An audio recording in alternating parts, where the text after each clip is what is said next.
live en la cual quedé la semana pasada. Recuerden entonces que para efectos de evaluación es importante que conozcan estas definiciones, ¿no? Lo que es genómica, proteómica y metabolómica.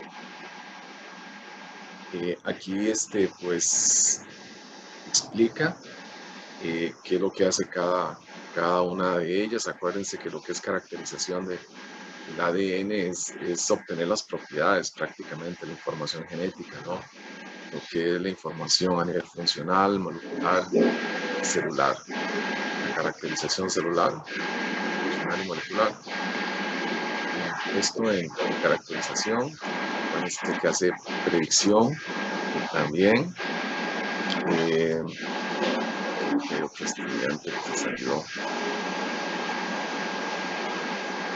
Esto lo habíamos explicado, ¿no? También lo que la proteómica, pues, principalmente atiende lo que es la modelación de proteínas.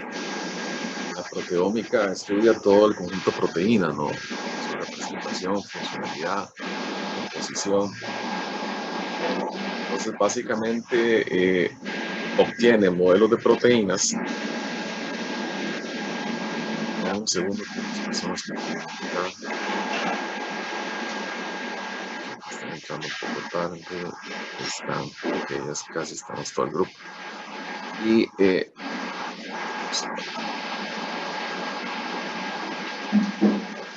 Esto es importante en la industria, por ejemplo, farmacéutica, ¿no? Si usted tiene un área, cualquier área científica, pues tiene un objeto de estudio. La genómica, el objeto de estudio es el ADN, el ARN, pero básicamente el ADN, los organismos, el planeta, ¿no? Y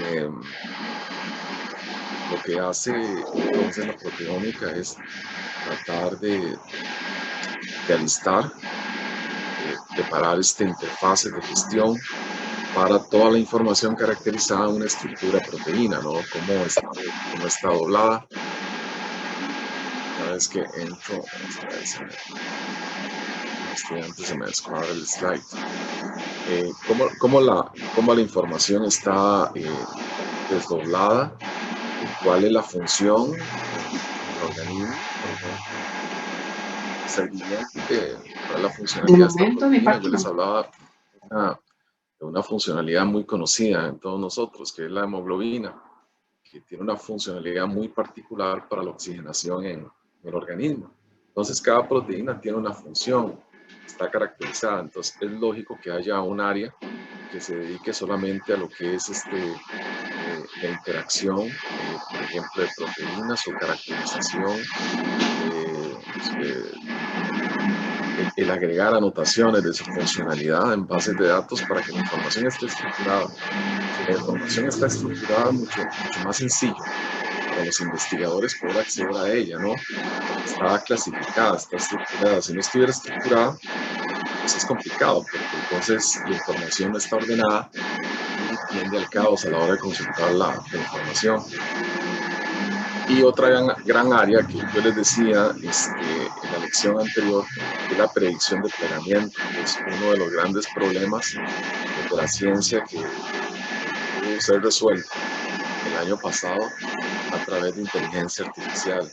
Llevamos muchísimos años a agregar nuevo conocimiento científico a lo que es la estructuración de proteínas en su producción, y a través de una técnica de inteligencia artificial del área de aprendizaje automático, pues se logró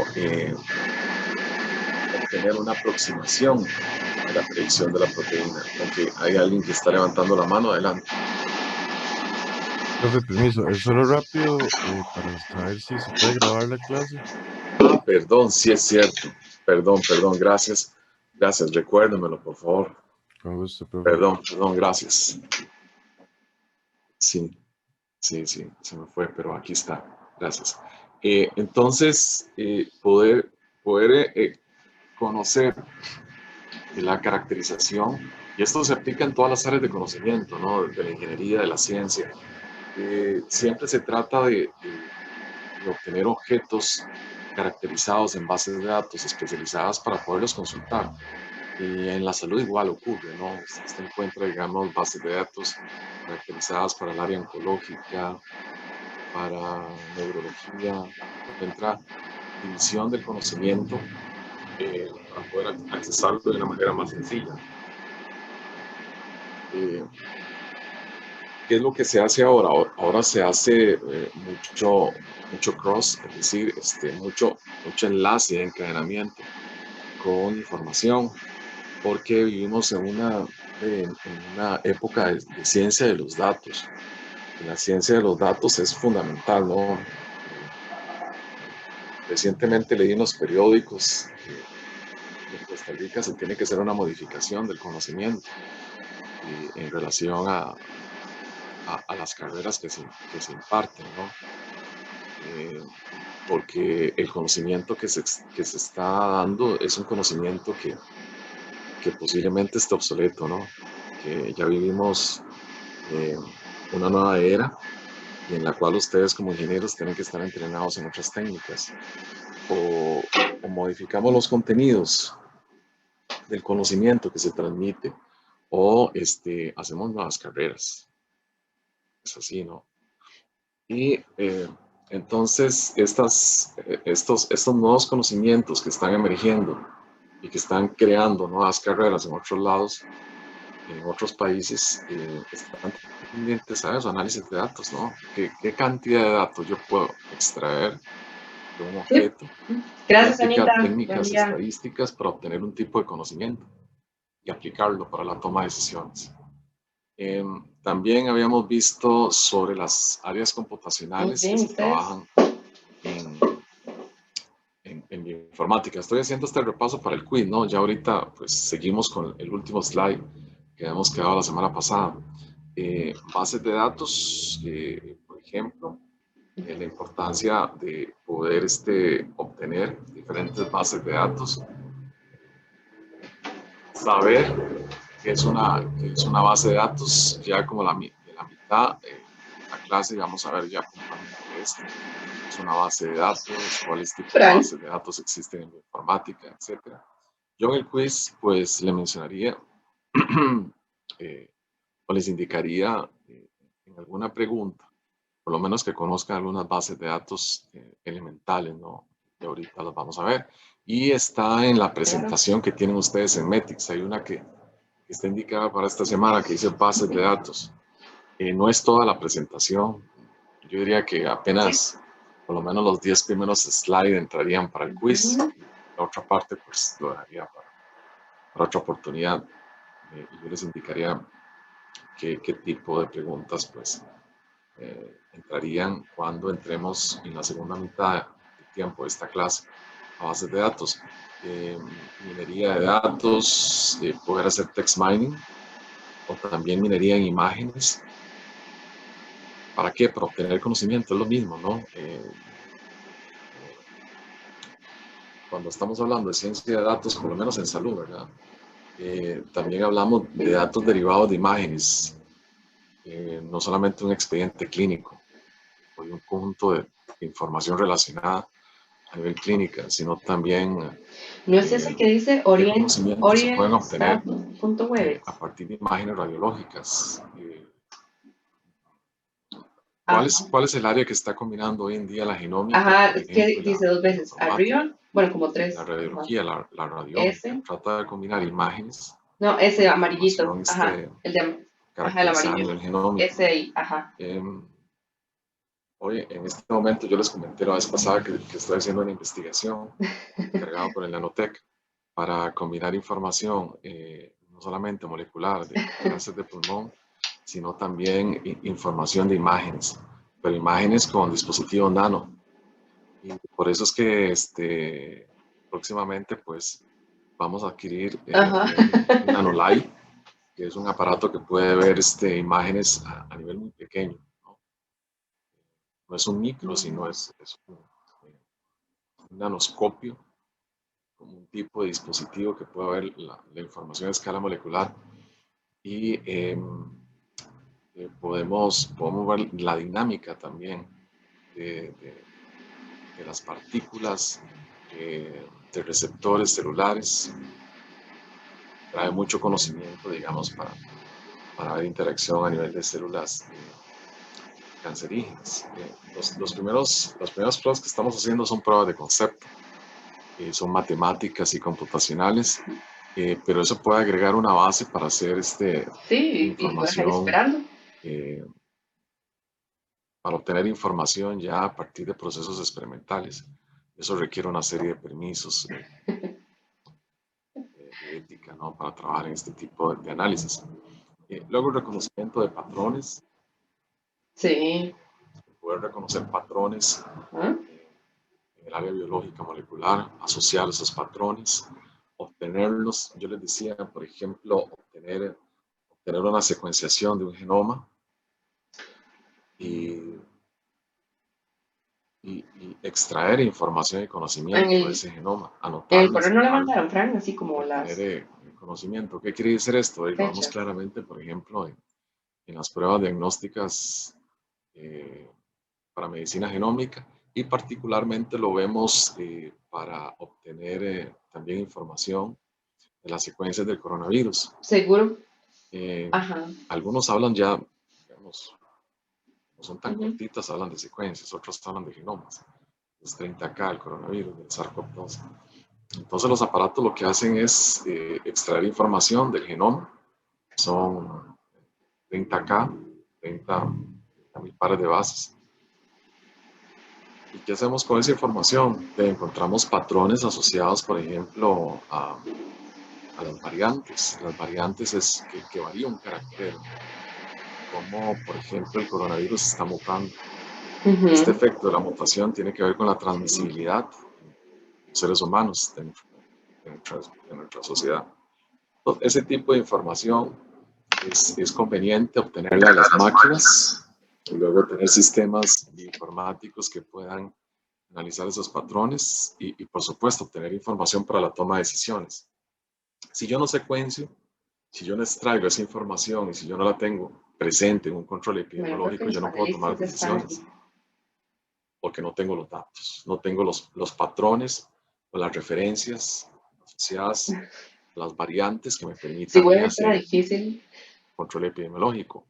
Y simulación ya lo vimos que es, por lo menos en el área proteómica, ¿no? Acá.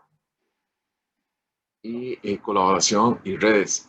Acuérdense que yo les mencionaba que conjuntos de información bastantes amplios o datasets bastante amplios requieren de infraestructura. Y eso aplica para ustedes en ingeniería industrial en cualquier área, ¿no? Si ustedes están enfrentando a un volumen de datos superior a las capacidades o a los core de equipos estacionales, ustedes tienen que migrar a otra tecnología de mayor potencia de cálculo. Ustedes no se sí, pueden quedar con un computador. ¿Qué pasa si se vamos quedan con con otra. un par de computadores Yo, tradicionales? Pues hay un overflow siempre de memoria o de procesamiento. Se congela, no sigue el procesamiento, porque están manejando cantidades de datos superiores a los que puede manejar en el ciclo de tiempo un procesador convencional. Entonces ustedes tienen que organizar, pues, o comparten las tareas de un problema a través de diferentes servidores en diferentes sitios, que es una de las estrategias también que se pueden hacer un sistema de colaboraciones en red. Tiene un problema, lo descompone en partes más pequeñas, asigna una tarea a un conjunto de servidores distantes en punto A, B, C, D, hacen esa tarea, la regresan a través con algún algoritmo y tienen resueltas las subpartes del problema. Otra es que ese mismo problema lo puedan atomizar en partes y ustedes tengan consigo mismos pues una estructura capaz de hacer computación paralela, es decir, computación de alto rendimiento que me pueda resolver las tareas particularmente y hago un join o algún algoritmo local y pueda extraerme las soluciones para cada subproblema a un problema general. Entonces ustedes como ingenieros tienen que analizar todo eso, ¿no? Y esto se aplica solamente para la informática, se aplica para cualquier análisis de ciencia de datos. De hecho, mucho de lo que vemos aquí está fundamentado en ciencia de datos y es un área muy importante para ustedes.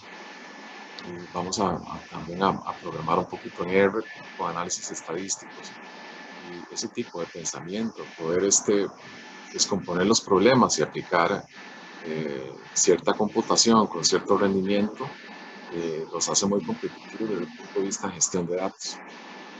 Sea de un producto, sea de un servicio, sea de calidad, tienen que conocer al menos esta diferencia en cuanto a rendimientos, porque si no se van a enfrentar a una insuficiencia de capacidades tecnológicas para procesar lo que quieren. Y también sobre la seguridad y propiedad intelectual, ese es otro punto, ¿no? Tener cuidado con todo este tipo de servicios y hasta qué punto la protección intelectual de lo que ustedes están gestionando pues requiere una infraestructura local. Usualmente pasa, especialmente para compañías que tienen valor intelectual a lo que están haciendo, pues al final sus propios clústeres, sus propios servidores para almacenar información y gestionarla y protegerla. Y eso pues también tiene que ver con lo que es base de datos, la gran cantidad de valores que tienen que ser almacenados y demás. Entonces, esto ya lo mencioné, ¿no? También el poder también usar ciertas herramientas para ver ese tipo de información.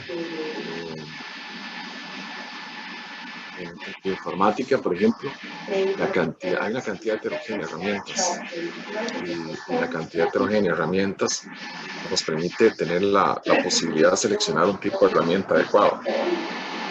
Hay herramientas buenas, otras que son regulares, otras que son malas, ¿no? Entonces, tener la capacidad para ser selectivo en cualquier tipo de herramienta que no es conveniente para extraer información 2D o 3D. Por ejemplo, el problema de lo que estamos estudiando nosotros, proyecto de investigación, nosotros estamos analizando las imágenes 2D de cáncer pulmonar, un dataset de entrenamiento. Esto para hacer el entrenamiento, ¿verdad? No para hacer la validación con técnicas IA, pues requiere imágenes reales, porque usted no puede entrenar un sistema validar un sistema con las mismas imágenes que se entrenó. Tiene que ser diferente, saber si el modelo de clasificación o predicción está bien. Y nosotros lo estamos haciendo con 2D, primero. Luego con una función softmax que nos permite asignar una probabilidad de cálculo a cada uno de los datos de las imágenes que estoy extrayendo. Estas cosas no las pregunto en el quiz, ¿verdad? Obviamente. Yo indico que pueda salir. Por ejemplo, por el momento ya les dije, definiciones de genómica, proteómica, qué hace la genómica, qué hace la proteómica, ejemplos, ese tipo de información. Cuando hablo de funciones de softmax o probabilidad, solamente es para que sepan que hay ciertas funciones que nos permiten afinar una técnica ya, y luego lo que nosotros queremos es aplicar digamos, coordenadas tridimensionales, no planas, sino tridimensionales, porque el microscopio holotomográfico hace como un microtac de la célula, entonces nos permite capturar diferentes puntos de una imagen biológica y poder explorarla, ¿no? Desde diferentes puntos. Esto es fabuloso. La estadística en este curso, pues vamos a ver R un poquito, cuáles métodos se pueden utilizar para analizar datos bioinformáticos. Por ejemplo, aplicamos modelos de regresiones, aplicamos Pearson también, aplicamos otras técnicas estadísticas para analizar datos. Y las vamos a ver en su momento. Lo que es minería de datos, bien, acuérdense, una de las las áreas de aplicación de la bioinformática, tanto para datos genéticos como para imágenes radiológicas, el reconocimiento de patrones, con IA, también sistemas expertos o sistemas de entrenamiento que permiten aprender. La modelación y simulación de proteínas, y habíamos llegado como para acá, ¿no? Acuérdense que obtener información de la genómica, pues lo habíamos hecho un dibujo, ¿no? Tenemos un NGS, se llama el equipo, que permite leer genomas, Next Generation Sequencing. El país tiene 8, más o menos, 8 tipos de secuenciadores de este tipo. Esto es como decir un instrumento de línea blanca, ¿verdad? En términos generales. Es como tener en un laboratorio hoy en día en genómica, como tener uno en la cocina convencional tiene dispositivos de línea blanca, ¿no? Que son fundamentales, como una nevera, como una cocina, ¿cierto? Y en un laboratorio de genómica, un NGS es igual, ¿no? Es un aparato fundamental, especialmente ahora en el mundo, en todos los laboratorios que se están haciendo determinación coronavirus en muestras de pacientes para fines diagnósticos, o al menos toma como apoyo de esos elementos para estudios posteriores. Entonces, el NGS es un aparato que lee genomas. Acuérdense que, pues, en el caso de nosotros, nuestro genoma está a nivel nuclear, en nuestras células. Y es interesante, ¿no? Ver cómo actúan las células, porque pareciera que tuviéramos como una especie de funcionalidad o software individual para cada una de las células que tenemos, ¿no? Nuestra célula cardíaca funciona diferente, digamos, a una célula de pulmón, una célula del córtex neuronal.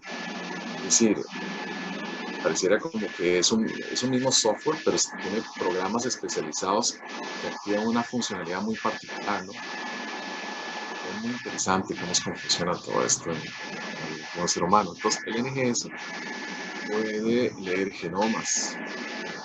¿Qué es lo que hizo la industria de la secuenciación? Pues fueron muy listos, porque lo que hicieron fue que el principio de secuenciación se aplica para diferentes dispositivos, pero entonces generaron diferentes versiones. Una línea de secuenciadores, uno con una capacidad para leer pequeños microorganismos, bacterias y virus, ¿verdad? Otro para leer organismos mucho más grandes, y otro para hacer secuenciación a escala masiva. Entonces venden diferentes dispositivos con diferentes capacidades. Entonces ven ustedes que hay un secuenciador que vale $40,000, pero también hay otro secuenciador en el otro lado de la escala de potencia y rendimiento que puede valer $700,000.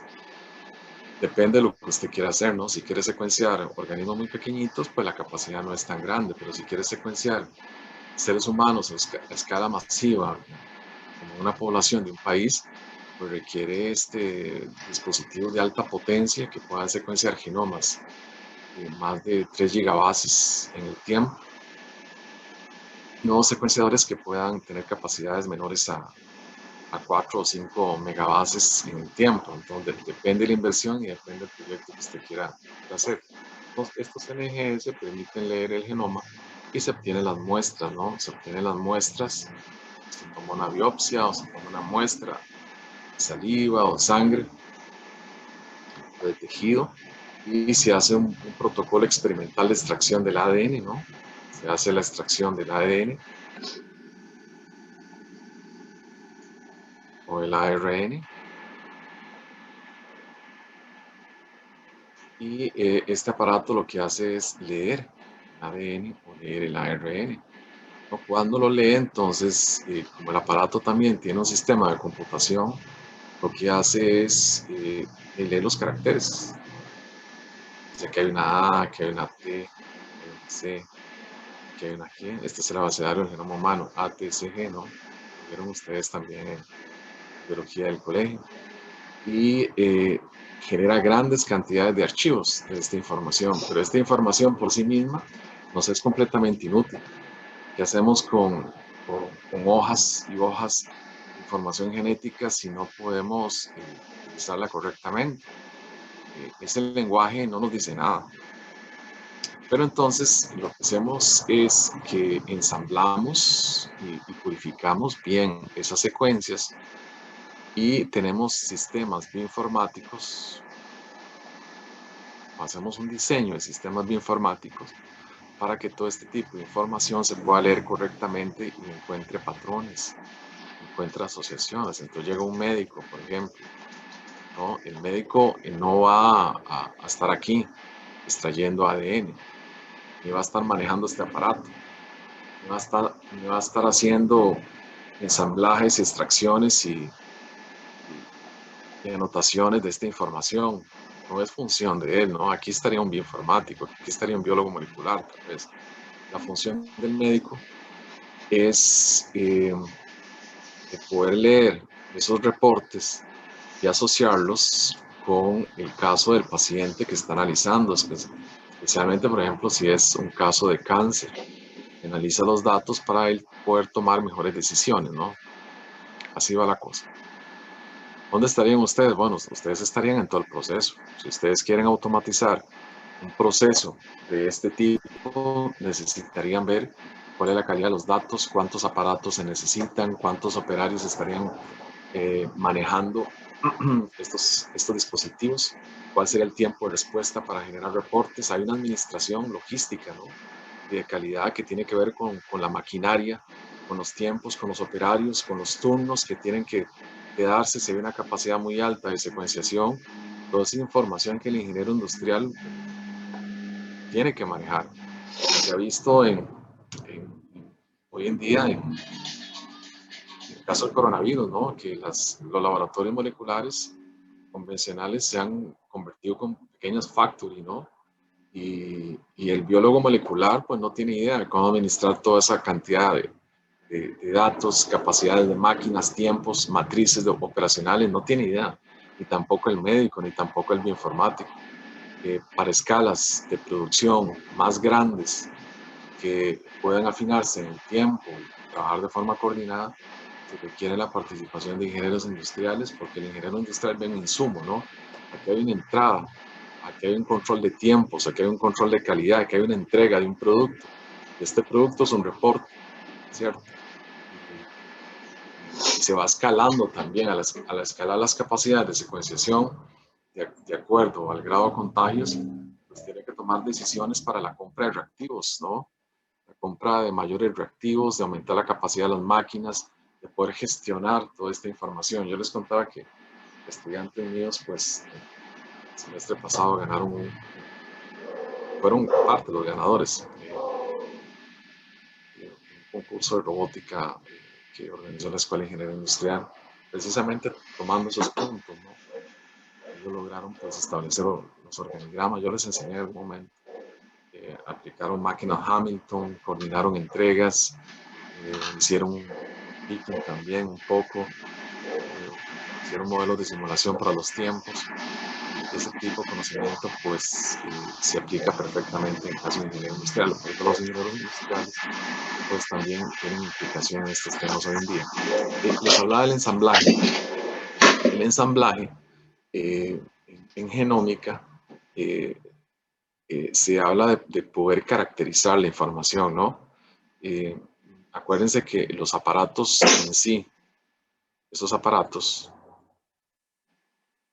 estos NGS, no pueden leer un texto completo, sino lo que van haciendo es van entregando pequeñas lecturas, ¿no? Como si fueran pequeños puntos. Y alguien me preguntaba, ¿por qué es así? ¿Por qué no se hace una sola lectura de todo el genoma? Porque los aparatos tienen limitación de tecnología. no se ha inventado otra forma de hacerlo distinto. Y este tipo de preguntas siempre nos lleva a muchas limitaciones de la ingeniería, ¿no? De ¿por qué no hemos inventado, no sé, una nave capaz de cruzar todo el sistema solar? Porque no tenemos todavía el conocimiento ni la ingeniería para hacerlo. Y igual sucede con estos sistemas, no hemos logrado inventar una técnica que pueda leer, por así decirlo, todos estos puntos de una vez, sino que, y cuando hemos tratado de perfeccionar alguna de las técnicas, por ejemplo con nanotecnología, puede leer de fragmentos tal vez unas 15 o 20 veces de longitud mayores que los convencionales en tecnología, por ejemplo, por biosíntesis, no por nanotecnología. Entonces estos aparatos lo que hacen es que leen pequeños fragmentos. Y entonces, como los fragmentos están sueltos, como si fuera un rompecabezas, ¿no? Puede caracterizar y leer los pequeños fragmentos del genoma de un organismo, sea el genoma humano, un genoma de una bacteria, un virus. Lo que hace es leer pequeños fragmentos y los ensambla, ¿verdad? Se ensamblan después con una técnica de informática, se ensamblan para que sea un texto completo, armado, ¿no? Completo, consecutivo. Entonces, por eso se habla de ensamblaje. Ensamblaje genómico es ensamblar los scripts de secuenciación de lecturas genéticas que provienen a partir de una muestra de ADN o ARN. ¿Está claro eso o hay algún punto que no esté tan claro? Este punto es importante también para lo que es el quiz. Pueden preguntar, pueden participar o hacer un comentario también en relación con las capacidades de la máquina o por qué esta máquina, si hay máquinas diferentes. La pregunta puede venir de diferentes puntos. Y esto es lo que nos va a marcar la biotecnología del futuro, toda la biotecnología industrial del futuro, de aquí a los próximos 10, 15 años. Esto que les estoy mostrando.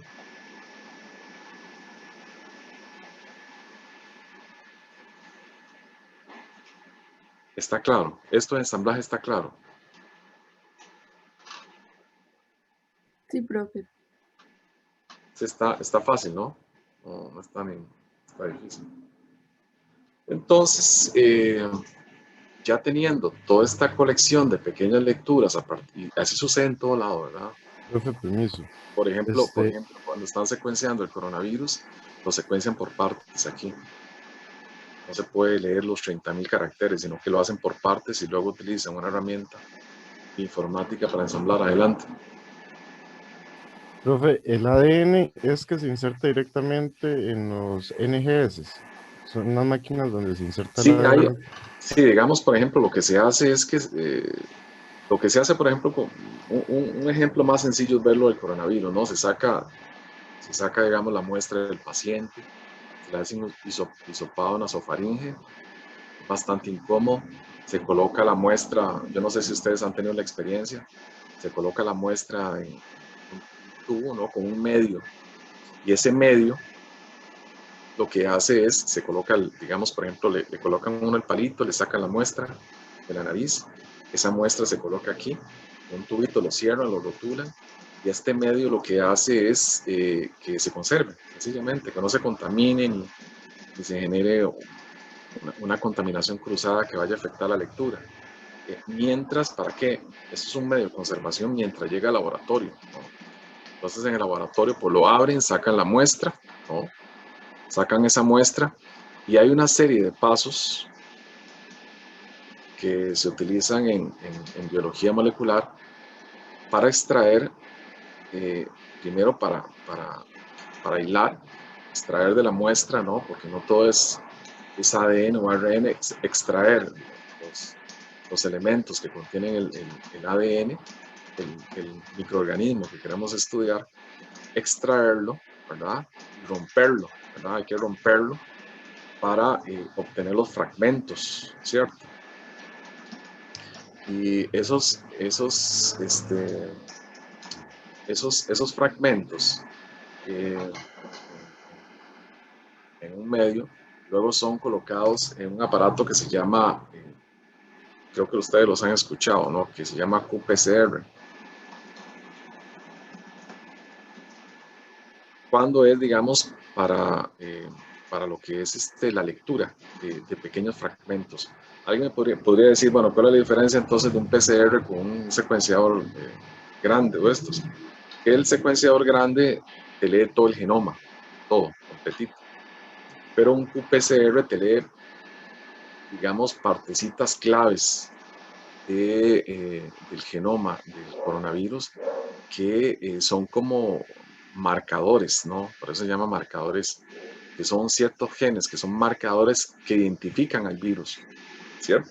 Como por ejemplo ustedes han escuchado que estas máquinas de qPCR utilizan 3 genes, el RD, RP, el gen N, el gen N, ¿verdad? Que estos genes tienen que ver, por ejemplo, el E con la envoltura, el N con la nucleocápsida y el RP está en el marco de lectura ORF1AB. Es decir, estos 3 marcadores determinan el virus que es, ¿verdad? Si es un coronavirus SARS-CoV-2, lo determina. Esto es como decir, estos marcadores es como decir, tratar de identificar si es un humanoide o no, ¿verdad? Si tiene manos, ¿cierto?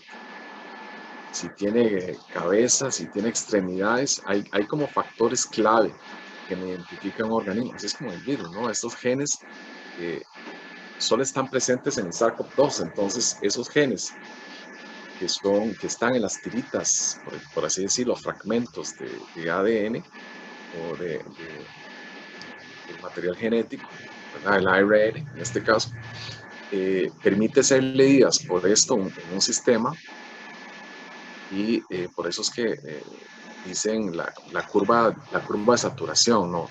Que es un número de ciclos que se amplifican para determinar si esto es el coronavirus o no. Entonces, en realidad, se saca la muestra, se extrae el ARN, se coloca un aparato y el aparato me dice si está presente o no el coronavirus. En el caso de la secuenciación, pues igual se extrae la muestra, ¿no? Se extrae el material genético, se hace lo mismo, nada más que en lugar de utilizarlo, por ejemplo, PCR se utiliza un NGS, pero el tiempo de lectura es mayor, se requieren ciertos reactivos, cierto protocolo para que se pueda leer todo el genoma del coronavirus, ¿no? Todas las partes que pueden ser referenciadas a la información genética del coronavirus, y una vez que se tiene esa información se tendría esto. El qPCR, vamos a ver si lo podemos hacer aquí. El qPCR, si fuera el coronavirus, lo que hace es, digamos que en esta parte, en esta parte y en esta parte, estos son como 3 zonas que le indican a ustedes sí o sí, esto es un coronavirus. O 3 marcas. Entonces el PCR lo que hace es que lee este gen y este gen y dice es un coronavirus. Si no están presentes los 3, la muestra no está presente el coronavirus, entonces da positivo o negativo, ¿verdad? La vez pasada me decían de falsos positivos. Y por supuesto, ¿no? Es que no hay máquina perfecta. El ser humano no ha inventado una máquina perfecta, ¿no? Somos seres humanos con errores, ¿no? Y estamos experimentando errores. Vean ustedes la carrera espacial que tienen estas compañías ultramodernas, ¿no? Que constantemente tienen errores, les explotan los cohetes, les suceden errores. Las máquinas no son perfectas, ¿verdad? Estas máquinas tienen pues un acierto muy grande, 96, 98, pero perfectas no son, siempre hay margen de error. Y eso es mejor a no tener nada, ¿no? Entonces estas máquinas, pues el PCR detecta estos marcadores y dice, sí, si están presentes los 3 simultáneamente en esta muestra, pues está el coronavirus, ¿no? ¿Qué es lo que hace? Eso es lo que hace un PCR en tiempo real. Ustedes lo escuchan en todo lado. ¿Qué es lo que hace un secuenciador genómico? En lugar de leer esos 3 pedazos, secuenciador genómico lo que hace es que te lee todo el genoma.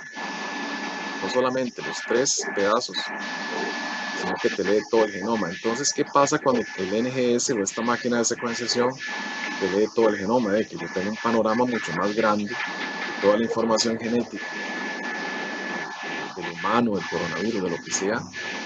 Cada puntito de estos puede ser una A, puede ser una T, puede ser una C, puede ser una G, ¿no? Las 4 bases fundamentales del ADN. Y al tener todo el panorama, yo puedo saber, por ejemplo, si aquí en este pedazo está la variante brasileña, si aquí en este otro pedazo está la variante africana, si aquí en este otro pedazo está la variante californiana. Es decir, yo puedo analizar todo el contexto y toda la información más precisamente. ¿Cómo lo hago? Con sistemas bioinformáticos, obviamente, tratando de encontrar patrones que pueden estar asociados y que me permitan a mí una toma de decisiones a nivel de salud pública. Yo les decía, si yo estoy viendo, por ejemplo, si hago un muestreo en limón y veo que hay una reproducción irregular del virus, yo tomo una decisión referente a esa zona. Y eso sucedió en diferentes partes del mundo, en diferentes países. Por eso es que el control epidemiológico a través de sistemas genómicos con herramientas bioinformáticas es muy importante, porque permite tomar decisiones, ¿no? En ciertas zonas y tomar restricciones. Por ejemplo, esto se hizo mucho en Inglaterra. Y cuando ellos, que tienen un sistema, una red genómica, vigilancia impresionante, ¿verdad? Y cuando ellos veían, por ejemplo, que en ciertas zonas de Inglaterra había un foco de reproducción de una variante muy peligrosa, de alta transmisibilidad, cerraban la zona, ¿no? Y hacían zonas, ¿no? Que usted, por ejemplo, está en la zona 1, usted está en la zona 2, usted está en la zona 3, ¿no? En todo el país. Entonces, si aquí hay una infección, los de la zona 2 no pueden cruzar a la zona 1, ni a la zona 3, ni los de la zona 1 a la 2, ni a la 3, ¿no? Y si usted lo hacía y lo pescaba un policía o algo, ¿no? Y la multa era grandísima. Entonces la gente lo que hacía era permanecer en su zona para no propiciar la propagación o la transmisibilidad hacia otras zonas que pueden empeorar el sistema de salud del país. Y es totalmente lógico, por eso es que las herramientas genómicas y informáticas son determinantes en este sentido, ¿no? Nos permiten planificar, generar mayores estrategias de acción para la toma de decisiones. Y si yo con estos sistemas estoy logrando ver que en esta zona hay un foco, pues refuerzo las acciones en los hospitales, ¿no? Refuerzo la restricción de tránsito de la gente, cierro todo, ¿va? Con excepción de los lugares de interés para lo que es medicina, abastecimiento de comida y cosas así. Y tomo mayores decisiones, pero necesito una tecnología y necesito un sistema de control, ¿no? Y por eso es que las redes y las comunicaciones y las bases de datos, y los sistemas bioinformáticos y los muestreos es lo que se está dando. En realidad yo les estoy explicando un poco aquí lo que se está dando en el mundo, en realidad. Esto es lo que se está dando en el mundo, esto, con bioinformática, con genómica, con secuenciadores, con PCR, y esto nos va a marcar a nosotros los próximos 10, 15 años, ¿no? Ustedes como ingenieros tienen que darse cuenta de todo esto porque van a estar sumergidos, ¿no? Todo esto, imagínense en las empresas que haya un foco o necesitan, por ejemplo, redoblar los esfuerzos para la entrada, colocar pruebas diagnósticas de control para sus empleados, tener un conocimiento de cómo se determina todo esto, qué efectos tiene, si las superficies transmiten esto, qué tipo de control con el tipo de máscara lo necesitan. Esto no va para terminar mañana. Esto nos llevará muchísimos años, ¿verdad? Y ustedes ya como ingenieros graduados van a estar inmersos en todo esto. Entonces, es la importancia de que lo sepan, ¿no? Y que sepan algo más allá no solamente de la lectura convencional, sino técnicamente que sepan cómo es que se maneja todo esto, ¿verdad? Cómo pueden estar implicados ustedes en la toma de decisiones, porque les puede afectar la producción. Si hay un problema de infección en la empresa, o sea, no se están tomando las normas y medidas que ustedes puedan entender qué es lo que hay detrás de todo esto. Y por eso es que se hace ensamblaje, ¿no? Ya cuando se tiene el genoma, sea de un humano, del coronavirus, de lo que sea, se tiene el genoma, de esta información son archivos digitales, porque los secuenciadores son máquinas de bioingeniería también. Archivos digitales, como decir un doc, ¿no? DocX, pero en bioinformática los archivos se manejan en un formato que se llama, ojo con el Q, un formato que se llama FASTQ y otro que se llama Body Encoding File. Estos dos formatos son muy importantes, ojo con el quiz, ¿verdad? Que ahorita los vamos a ver, son formatos de almacenaje común de todos estos archivos. Todas las máquinas, la mayoría de las máquinas manejan estos dos formatos, FASTQ y Body Encoding File. Sean máquinas de Thermo Fisher, de Illumina, Nanopore. Eso es un estándar, ¿no? Es como decir un DocX, ¿verdad? Pero el FASTQ en todo lo que hace es como que todo este archivo, en lugar de guardarlo en DocX, lo guardo en un FASTQ, así se llama, FASTQ. Y el Q es por la calidad del archivo. Los archivos tienen calidades, ahorita lo vamos a ver. Entonces, ok, yo tengo la información, extraje la muestra, extraje el ADN o el ARN, lo que me interese, un aparato lo secuenció, lo leyó, tengo el archivo digital, ahora ¿qué hago con él? Lo almaceno en una base de datos. Pero ¿qué necesito? Si esto yo lo almaceno en una base de datos, ¿será suficiente con tenerlo ahí? Pues no, yo necesito herramientas bioinformáticas, ¿no? Pues, o herramientas estadísticas que me permitan a mí encontrar las relaciones, ¿no? Encontrar el simio que está detrás de toda esta información, ¿no? Si yo conecto los puntos, de cierta manera yo puedo ver una imagen más allá de los datos, una imagen que me interesa para una aplicación médica o específica, ¿no? Y por eso son importante el diseño correcto de sistemas bioinformáticos y la programación. Okay. Vamos a ver. Y de repente, con otra perspectiva y con otro orden de todos los elementos, yo podría ver otra cosa, ¿no? En lugar de ver esto, podría ver esto, ¿no? Entonces, todo depende de cómo yo ordene o cómo yo estructure la información. Podría tener una imagen totalmente distinta y ver la imagen del cuadro de Leonardo da Vinci, ¿no? Es decir, depende del tipo de interconexión de puntos en ese ensamblaje que yo haga, que pueda extraer información paramétrica adecuada y tener un punto de vista distinto. Depende de lo que yo quiera hacer. Entonces, por eso es que se utilizan también sistemas bioinformáticos para ordenar y estructurar esa información para que tenga un insumo distinto hacia adelante.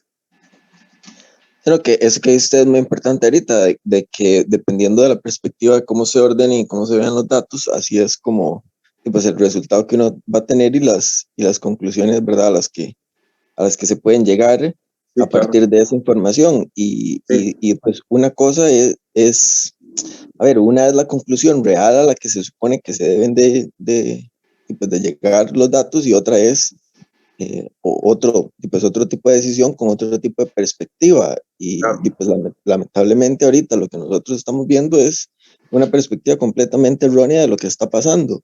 Y usted acaba de decir ahorita que, digamos, toda esta situación nos va a cambiar a nosotros, y nos cambió el presente y nos va a cambiar el futuro probablemente. Pero ¿qué pasa si esa perspectiva está mal? Y a nosotros el presente nos lo cambiaron bruscamente por una perspectiva mala. Ya nosotros sabemos que los datos que vienen de las PCR son erróneos y generan demasiado sesgo. Entonces, el futuro y el presente que nos cambiaron, nos lo han cambiado con una perspectiva completamente errónea de lo que realmente está pasando en la realidad. ¿Y por qué menciono esto? Porque usted mencionaba ahorita, por ejemplo, el asunto de la restricción vehicular. Y yo me pregunto, ¿de qué manera, digamos, de qué manera la restricción vehicular disminuye el contagio? Es completamente ilógico. Si yo no puedo sacar mi carro personal, individual, voy a tener que ir a hacer fila en el bus y voy a tener que exponerme a muchísimo, digamos, muchísimo más al contagio.